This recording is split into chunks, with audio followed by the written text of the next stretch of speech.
Bismillahirrahmanirrahim. Assalamualaikum warahmatullahi wabarakatuh.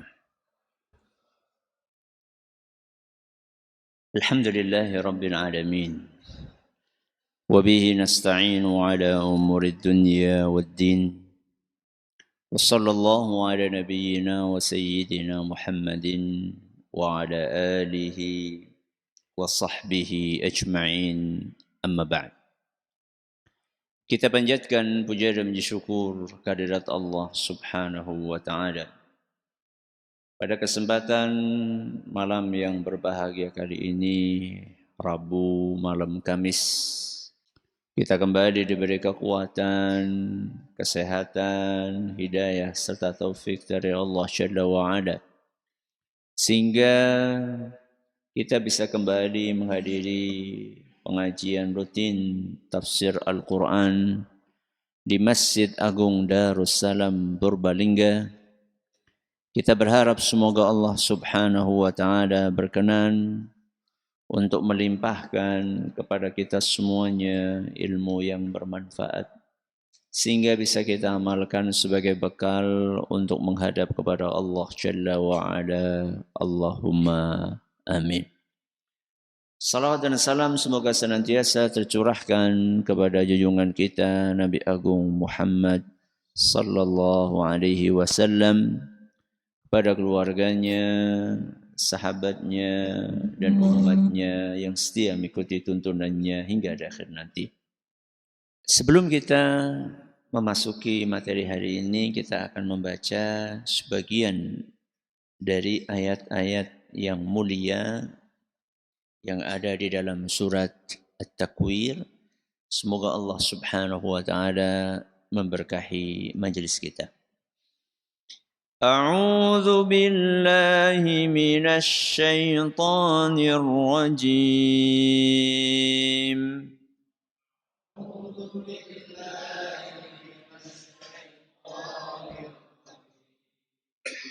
Bismillahirrahmanirrahim.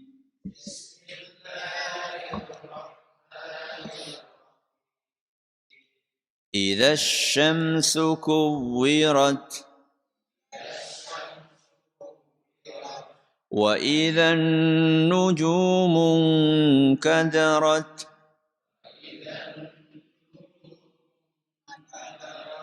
وإذا الجبال سيرت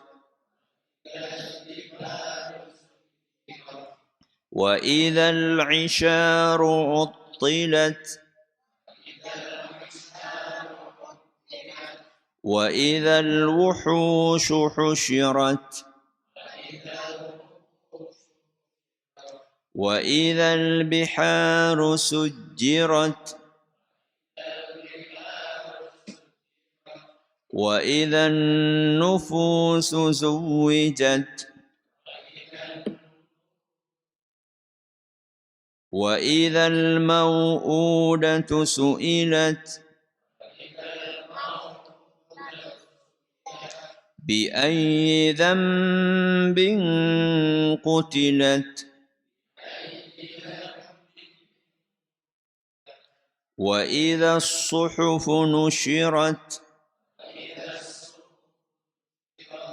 وإذا السماء كشطت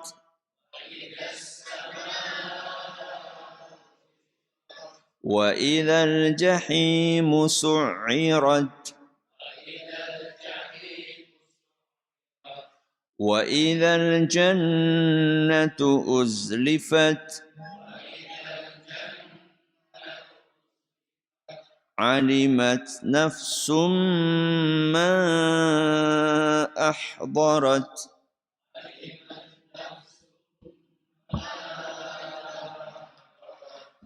Para hadirin dan hadirat sekalian dan juga segenap pendengar serta pemirsa rahimani wa rahimakumullah. Pada pertemuan yang lalu kita telah menyampaikan bahwa salah satu tema utama yang ada dalam surat At-Takwir adalah penjelasan tentang beberapa peristiwa yang terjadi di hari kiamat. Sengaja Allah Subhanahu wa taala menceritakan kepada kita tentang peristiwa-peristiwa tersebut. Bahkan Allah menggambarkannya seakan-akan kayak kita melihat dengan mata kepala kita sendiri. Sebagaimana yang disabdakan oleh Nabi kita Muhammad sallallahu alaihi wasallam dalam sebuah hadis yang diriwayatkan oleh Imam At-Tirmidzi, dan sanad hadis ini dinilai sahih oleh Imam Al-Hakim, Al-Syekh Ahmad Syakir dan Al-Syekh Al-Albani, di mana Nabi kita sallallahu alaihi wasallam bersabda, "Man sarrahu an yanzura ila yaumil qiyamati ka'annahu ra'ya 'ain." Barang siapa yang pengen tahu hari kiamat, seakan-akan kayak dia melihatnya dengan mata kepalanya sendiri, maka hendaklah dia membaca 3 surat. Apa yang pertama? At-Takwir. Terus Al-Infitar. Terus Al-Insyiqaq. Jadi Allah Subhanahu wa taala melalui lisan nabinya sallallahu alaihi wasallam menggambarkan kepada kita tentang kejadian hari kiamat seakan-akan kayak kita melihatnya. Dan itu ada maksud serta tujuannya. Allah menginginkan kita agar kita beriman dengan adanya hari kiamat. Allah menginginkan dari kita agar yakin bahwa hari kiamat itu betul-betul ada. Allah menginginkan dari kita agar kita ingat tentang apa? Hari kiamat. Kenapa? Supaya kita bersiap. Supaya kita mengumpulkan bekal. Sebagai modal kita untuk menghadapi kehidupan yang abadi tersebut, yaitu kehidupan di alam akhirat. Karena ketika kita menyadari tentang adanya kehidupan lain selain kehidupan di dunia ini, dan di kehidupan tersebut kita akan mempertanggungjawabkan segala yang kita ucapkan, segala yang kita perbuat, segala yang kita yakini saat di dunia, maka itu akan membuat kita menjadi lebih baik. Berhati-hati saat melakukan hal-hal yang tidak baik dan berusaha semaksimal mungkin untuk melakukan hal-hal yang baik. Allah Subhanahu wa taala mengawali surat ini dengan firman-Nya, "Idza syamsu kuwirat." Ayat ini berbicara tentang salah satu dari makhluk Allah yang sangat besar. Apa itu? Matahari. Idza syamsu, apabila matahari. Sengaja dipilih oleh Allah Azza wa Jalla benda ini yang bernama apa? Matahari. Benda yang akrab dengan kita. Setiap hari kita melihat matahari. Benda yang besar, yang tidak asing bagi kita. Allah Azza wa Jalla mengajak kita untuk memikirkan apa yang akan terjadi dengan benda itu. Benda yang punya sistem sudah berjalan ribuan tahun. Setiap sore selalu terbenam. Selama ribuan tahun, matahari ini menjalani sistem yang sudah Allah bikin. Dan tidak pernah telat sedikit pun. Akan tetapi sistem tersebut nanti akan berubah total di hari kiamat. Apa yang terjadi dengan matahari tersebut? Idza syamsu kuwirat. Apabila matahari kuwirat. Kuwirat adalah sebuah kata yang memiliki beberapa makna. Sebuah kata yang memiliki beberapa makna. Di antara makna kuwirat adalah satu, digulung. Napa? Digulung. Yang kedua, dipadamkan. Dipadamkan. Yang ketiga, digabungkan. Digabungkan. Dan yang keempat, dilemparkan. Kita ulangi, apa yang pertama? Digulung. Yang kedua, dipadamkan. Yang ketiga, digabungkan. Yang keempat, dilemparkan. Matahari di hari kiamat akan mengalami 4 hal tadi semuanya. Allah Subhanahu wa taala berfirman, "Idza syamsu kuwirat." Apabila matahari digulung, dilipat oleh Allah Subhanahu wa taala. Berarti sistemnya rusak atau tidak? Rusak. Hancur sistemnya. Begitu sistemnya hancur, maka cahaya yang ada di matahari itu akan padam. Makanya makna yang kedua apa? Dipadamkan. Dan itu kejadian menjelang hari kiamat. Kalau matahari dipadamkan, berarti bumi apa? Gelap gulita. Karena itulah sumber cahaya. Sama Allah Subhanahu wa taala yang selama ini terang benderang. Sama Allah Subhanahu wa taala sumber cahaya itu dipadamkan, dimatikan sama Allah Subhanahu wa taala. Gelap gulita. Makna yang keberapa? Yang kedua. Yang pertama, digulung alias dilipat. Makna yang kedua, dipadamkan. Makna yang ketiga, diapakan? Digabungkan. Pertanyaannya, digabungkan dengan apa? Digabungkan dengan benda satunya. Apa itu? Bulan. Apa dalilnya? Dalilnya adalah Al-Quran surat Dalilnya adalah Al-Quran surat Al-Qiyamah. Surat Al-Qiyamah. Ayat 7 sampai 9. Ayat pinten?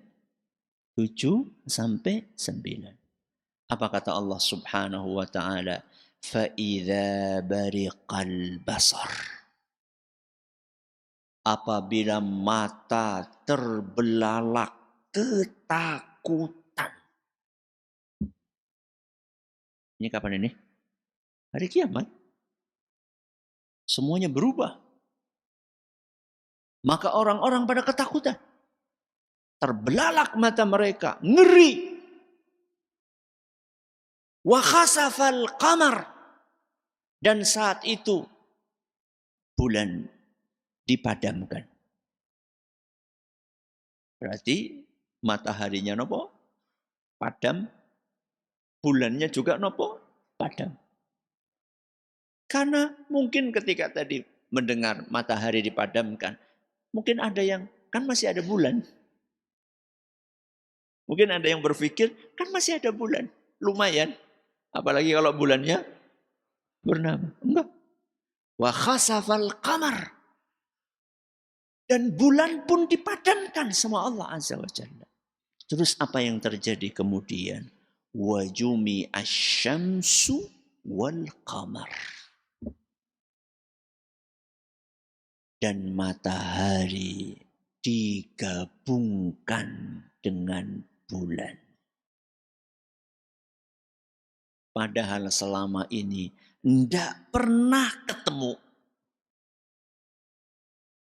La syamsu yanbaghi laha an tudrikal qamar. Gak mungkin matahari nututi bulan. Selalu apa? Terpisah. Nanti kita akan jelaskan pelajarannya apa. Yang selama ini berpisah ternyata bertemu. Digabungkan sama Allah Azza wa Jalla.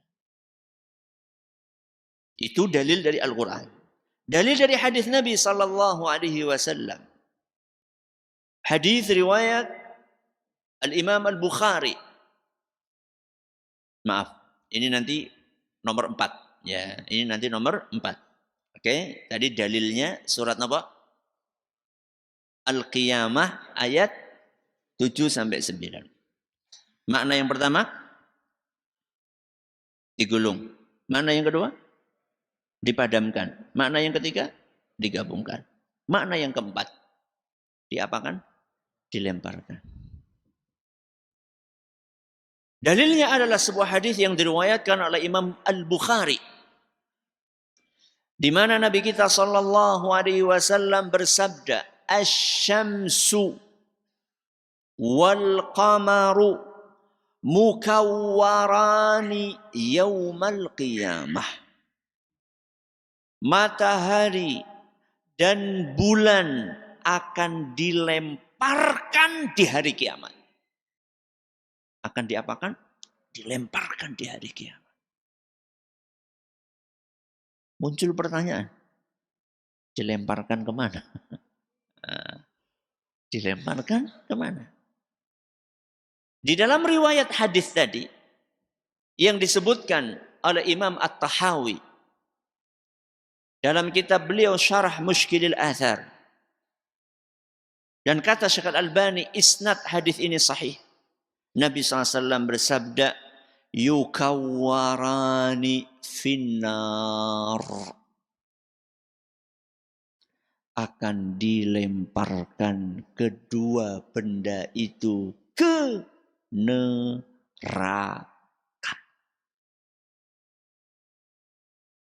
Dilemparkan kemana?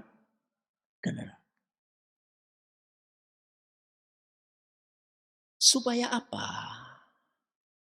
Supaya orang-orang yang menyembahnya tahu bahwa kedua benda tersebut adalah makhluk yang tidak layak untuk disembah. Para penyembah nopo? Matahari. Para penyembah bulan. Nanti di hari kiamat akan terkaget-kaget, terbelalak. Ternyata Tuhan mereka dilemparkan oleh Allah ke neraka. Lah terus yang nyembah kemana? Yang nyembah kemana? Ya ikutlah. Ikut kemana? Ikut ke neraka. Apa kata Allah Subhanahu wa ta'ala? Di dalam Al-Quran, surat Al-Anbiya. Surat apa? Al-Anbiya. Ayat 98. Innakum, sesungguhnya kalian, wahai kaum musyrikin, wa ma ta'buduna min dunillah, dan apa yang kalian sembah selain Allah, hasabu jahannam, akan menjadi bahan bakarnya neraka jahannam. Siapa dan siapa? Kaum musyrikin dan apa yang mereka sembah. Di antara yang mereka sembah nopo? Matahari dan bulan. Maka matahari dan bulan berikut dengan orang-orang yang menyembahnya akan dilemparkan bareng-bareng kemana? Ke neraka.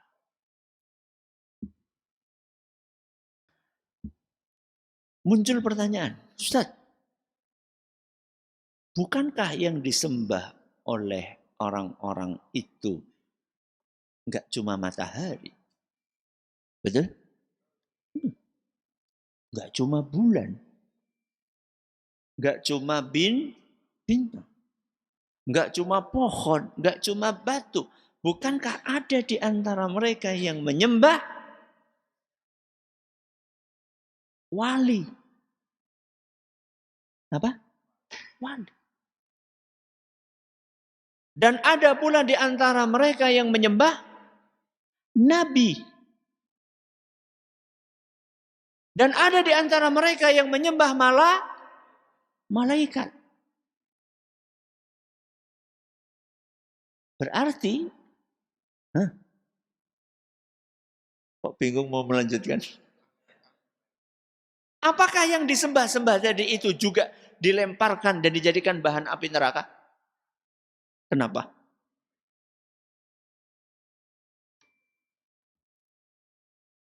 Karena ayatnya berbunyi wama, bukan waman. Yang paham bahasa Arab ngerti. Ma dengan man itu dua yang berbeda. Ma itu artinya apa? Man itu artinya siapa? Ma itu benda. Man itu makhluk. Terutama makhluk hidup. Pertanyaannya,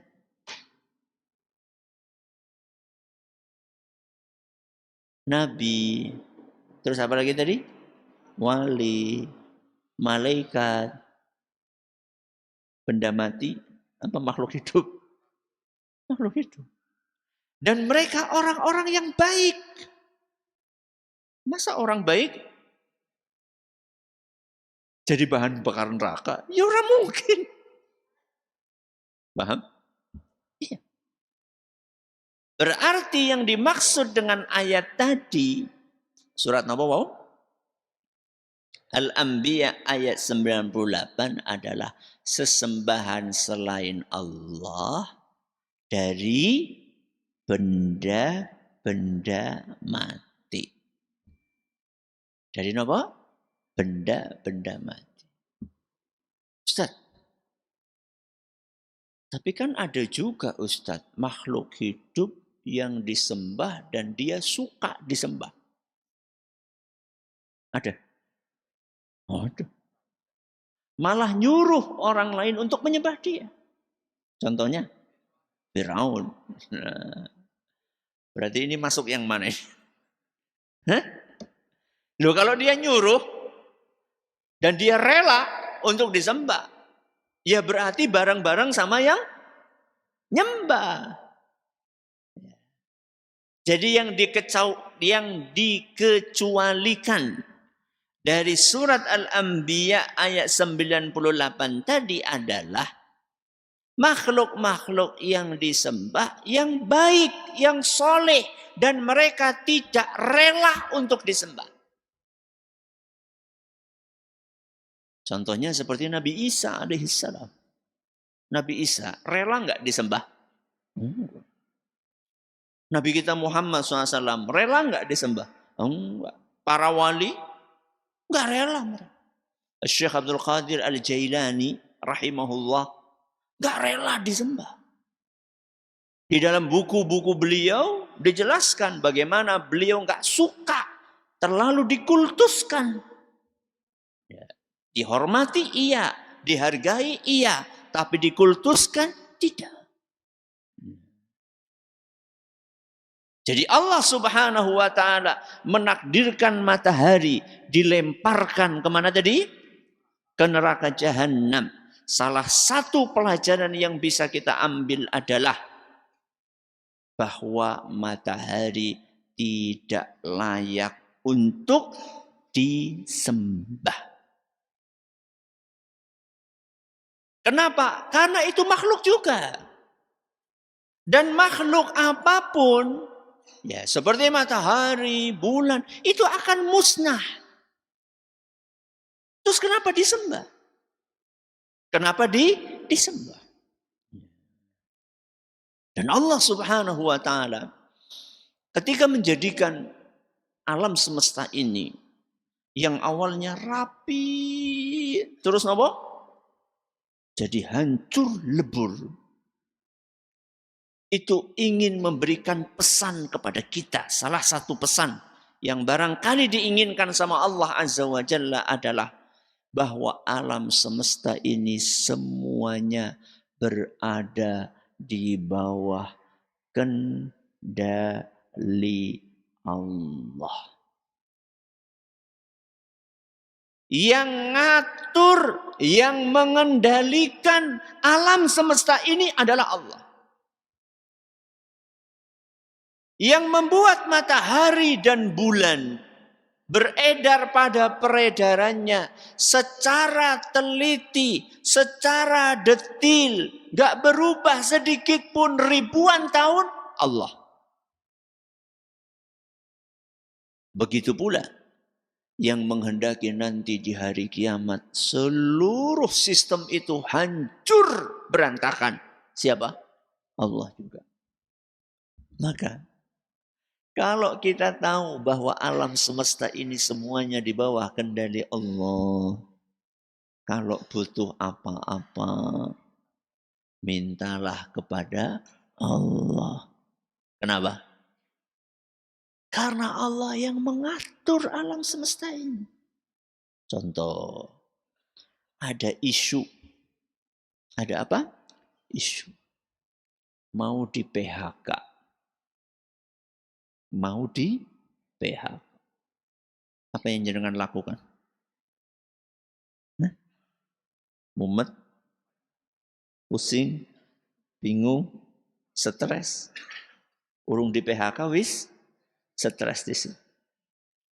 Orang yang beriman dia akan kembali kepada sinten? Kepada Allah. Jangankan pabrik. Alam semesta yang sebesar ini saja semuanya di bawah kendali Allah. Apalagi pabrik seubrit. Gede Ustaz pabriknya, iya. Kalau diambil dari satelit, berapa? Kecil banget. Malah mungkin gak kelihatan. Alam semesta yang sebesar ini semuanya di bawah kendali Allah. Kenapa kita pusingkan hal tersebut? Minta sama Allah Azza wa Jalla. Minta apa? Minta apa? Minta yang terbaik atau minta enggak di PHK? Yang terbaik. Berarti nek di PHK ora apa-apa. Minta kepada Allah, wahai Rabbi, mudah-mudahan saya tetap mendapatkan rizki yang berkah darimu, wahai Rabbi, dimanapun rizki itu berada. Bisa saja rizki kita di perusahaan tersebut sehingga sama Allah Azza wa Jalla dilindungi sehingga enggak jadi apa? Di PHK. Atau bisa jadi Allah menginginkan rizki yang lebih baik buat kita di luar perusahaan tersebut. Mungkin? Sangat mungkin. Banyak kisah-kisah inspiratif orang yang dulunya berada di sebuah perusahaan, di sebuah instansi yang penghasilannya Masya Allah. Begitu keluar, apa? Na'udzubillah apa? Tambah Masya Allah. Tambah Masya Allah. Iya, banyak kisah-kisah tentang para pengusaha, ya, peternak, pekebun, petani, ya, yang awalnya bekerja di sebuah instansi yang sebenarnya sudah Masya Allah penghasilannya. Begitu dia keluar, ternyata diberikan keberkahan oleh Allah Azza wa Jalla dengan usaha barunya. Kita tidak tahu. Jadi, digulungnya matahari, dipadamkannya matahari, digabungkannya matahari dengan bulan, dan dilemparkannya matahari, itu menunjukkan bahwa alam semesta ini berada di bawah kendali Allah. Dan sangat mudah bagi Allah untuk mengubah sistem yang ada di alam semesta ini. Makanya di dalam ayat tadi, kata sebagian ahli tafsir, Allah menggunakan kata kuwirat. Kuwirat itu artinya digulung, digulung. Berarti enggak disebutkan siapa yang menggulung. Apa pesan yang ingin disampaikan?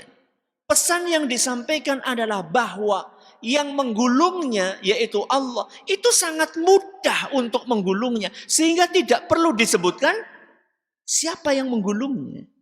Saking apanya? Saking mudahnya. Jadi saking mudahnya penggulungan matahari bagi siapa? Bagi Allah. Maka tidak perlu disebutkan siapa yang menggulungnya. Kalau matahari yang sebesar itu saja bagi Allah Azza wa Jalla mudah sekali untuk digulung. Apalagi hanya untuk menggulung bos-bos judi online. Bagi Allah. Bagi apa? Bagi Allah. Ya. Minta sama Allah. Selain berusaha secara maksimal. Oke. Salah satu makna dari kuwirat tadi adalah digabungkan. Diapakan? Digabungkan. Antara apa dengan apa? Antara matahari dengan bulan. Padahal matahari dan bulan ini nggak pernah bergabung. Selalu nopo? Berpisah. Ada satu pelajaran menarik di sini. Yang disimpulkan oleh sebagian ulama tafsir. Bahwa pertemuan dan perpisahan. Apa? Pertemuan dan perpisahan adalah sunnatullah di alam semesta ini. Apa? Pertemuan dan perpisahan adalah sunnatullah di alam semesta ini. Setiap perpisahan akan ada pertemuan. Dan setiap pertemuan akan diakhiri dengan perpisahan. Contohnya matahari dan bulan. Apa kata Allah Subhanahu wa ta'ala dalam surat Yasin yang tadi saya baca? Surat Yasin ayat 40. Lasyamsu yanbaghi laha an tudrikal qamar. Matahari tidak akan mengejar bulan. Alias nggak mungkin apa? Ketemu. Kapan? Kapan? Sekarang. Nggak ketemu. Tapi nanti di hari kiamat akan ketemu. Karena pertemuan dan perpisahan adalah sunnatullah. Maka kalau ketemu, nggak usah terlalu berlebihan senenge. Dan kalau berpisah, nggak usah terlalu berlebihan susahe. Karena pertemuan dan perpisahan adalah sunnatullah. Jadi kalau jenengan itu punya pasangan, jenengan cinta, ora apa-apa, tapi rasa berlebihan. Kenapa? Nanti kalau pisah, jenengan juga sedihnya akan berlebihan. Sudahlah, cintai sewajarnya. Ahbib habibaka haunan ma. Cintailah orang yang kamu kasihi sekedarnya. Kalau kita itu terlalu sayang kepada seseorang, maksudnya selain Rasul SAW, maksudnya kepada ya. Terus kepada apa lagi? motor.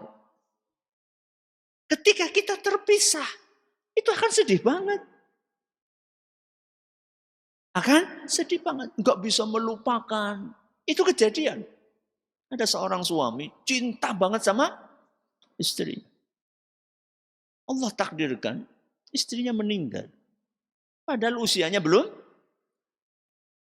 terlalu tua. Dan laki-lakinya juga belum terlalu tua. Sehingga laki-laki ini masih bisa untuk nikah lagi. Tapi apa yang terjadi? Setiap menikah pisah. Setiap menikah pisah. Kenapa? Orang kayak mien. Gak kayak dulu istri yang pertama. Gak usah berlebihan.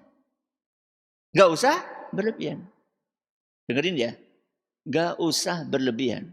Jangan sampai jenengan nanti habis ini mengatakan gak usah dicintai. Saya gak ngomong gitu loh. Cintailah tapi jangan berlebihan. Begitu meninggal dunia, sedih. Ya sedihlah. Masa gak sedih? Masa alhamdulillah bisa bojo maning.